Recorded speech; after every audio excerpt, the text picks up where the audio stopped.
not going to repeat what I explained already about what we do at Way Innovation. Maybe what I could do is to more focus on the transformation that is required.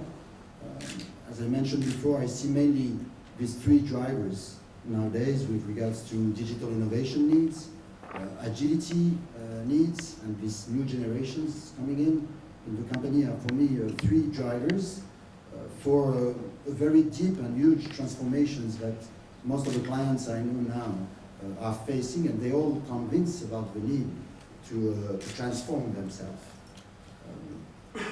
Easier said than done. The transformation that is required is really about defining and developing and distributing, and how to say, disseminating a new culture, a new company culture, and that usually takes a lot of effort and work. It's not only about changing only the way of working, it's really also changing mentality, changing mindset, and so on. So when we address this problem, usually we work on three main areas, I would say. There are three big areas of changes. One is obviously people, mindset, knowledge.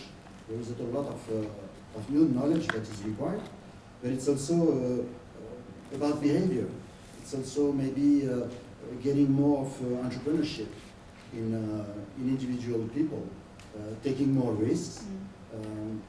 It's difficult also to implement because it usually requires delegation of power, which is a difficult change in most organizations, especially from the middle management. So it's usually a difficult topic. We work, of course, on the organization of the companies and also their way of working. So what is required now is, as we discussed this morning, is to engage more people from the very early beginning of project, and new services, new products. Requires a lot of collaboration, a lot of discussion between the different silos. So there is some kind of lateral power that develops in organizations, and this also usually a shift, a big shift in the management way of thinking and working. And finally, of course, it's all about tooling, introducing new collaborative tools, new technologies, taking also advantage of the new technologies in order to facilitate these changes.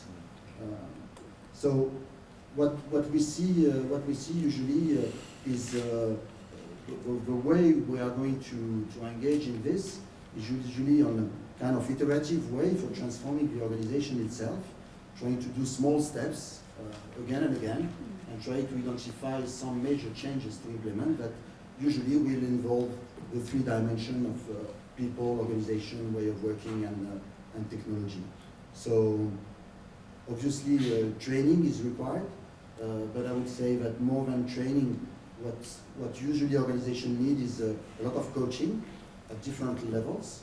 At operational levels, it's a need of coaching in order to develop know-how, new ways of working. But there is also a real big need of coaching at management level for people to start thinking a bit differently about simple things as performance, for example, but also power, decision making, and so on. So usually a transformation like this is going to take 2, 3 to 5 years. We usually engage with pretty large or medium size organization, but I would say mainly conservative organizations. It's easier for a startup to adapt than it is for a 200 years bank to change its way of working. The other thing I want to stress is that there is no one single recipe for transformation, and each organization will have to invent itself, and then it's a really innovation process for themselves. It's an organizational innovation. We are talking about tool, devices, and so on. There are a huge amount of opportunities here, for sure. There are also a huge amount of challenges. If you work in regulated environments like banks and so on, these devices create a lot of stress and a lot of a big change in the way they are going to comply with some of the regulation. So what I mean is that different organizations have different drivers, but also different constraints and probably different history. And therefore, the whole transformation process is going to be specific to each organization. And they're going to have to learn it by themselves using an agile approach to their own transformation.